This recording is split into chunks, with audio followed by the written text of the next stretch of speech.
रोहिंग्याओं को भारत ही नहीं बांग्लादेश में भी नहीं मिलेगी जगह। रोहिंग्या मुसलमानों को लेकर मुरव्वत के मूड में नहीं है बांग्लादेश। रोहिंग्या घुसपैठियों से बांग्लादेश भी है परेशान। प्रधानमंत्री शेख हसीना बोली, मदद करो मोदी।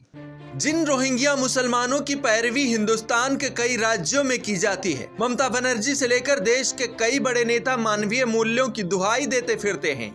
उन रोहिंग्याओं के घुसपैठ और उनकी मौजूदगी से कई देश थर्राते हैं। म्यांमार से निकाले गए रोहिंग्या मुसलमान पड़ोसी देशों में शरण लिए बैठे हैं। भारत बांग्लादेश जैसे देशों में सरकार से मदद की गुहार लगा रहे हैं। एक तरफ जहां भारत रोहिंग्याओं को लेकर अपना रुख साफ कर चुका है, तो वहीं अब बांग्लादेश भी रोहिंग्याओं की मौजूदगी देश की सुरक्षा के लिए खतरा और बोझ बताकर भारत से मदद की गुहार लगा रहा है। बांग्लादेश की प्रधानमंत्री शेख हसीना 4 दिवसीय दौरे पर भारत आई हैं, जहां उन्होंने बांग्लादेश और रोहिंग्या घुसपैठियों को लेकर बड़ा बयान देते हुए भारत से मदद की उम्मीद जताई। शेख हसीना ने कहा कि रोहिंग्या समस्या पर भारत ही बड़ी भूमिका निभा सकता है। बांग्लादेश की प्रधानमंत्री ने कबूल किया कि बांग्लादेश में लाखों रोहिंग्याओं की मौजूदगी ने उनके शासन के लिए चुनौतियां खड़ी कर दी थी। उन्होंने कहा कि रोहिंग्या बांग्लादेश के लिए बोझ हैं।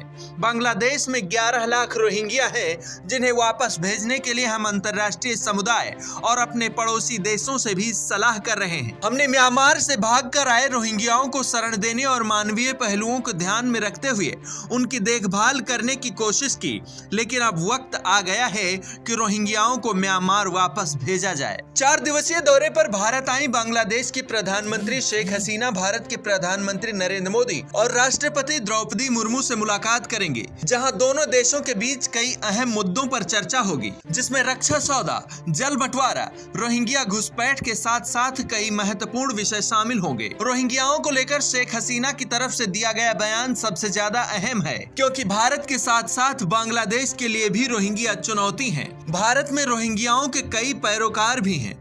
वहीं पिछले दिनों भारत सरकार की तरफ से रोहिंग्याओं को फ्लैट देने की बात भी खूब चर्चा में रही थी, जिसमें पेट्रोलियम मंत्री हरदीप पुरी का ट्वीट और फिर गृह मंत्रालय की तरफ से दिया गया बयान चर्चा का विषय बना था। हालांकि भारत हमेशा से रोहिंग्याओं को अवैध घुसपैठिया ही मानता आया है और भविष्य के लिए भी गृह मंत्रालय की तरफ से रुख साफ किया जा चुका है। ब्यूरो रिपोर्ट, आज की खबर।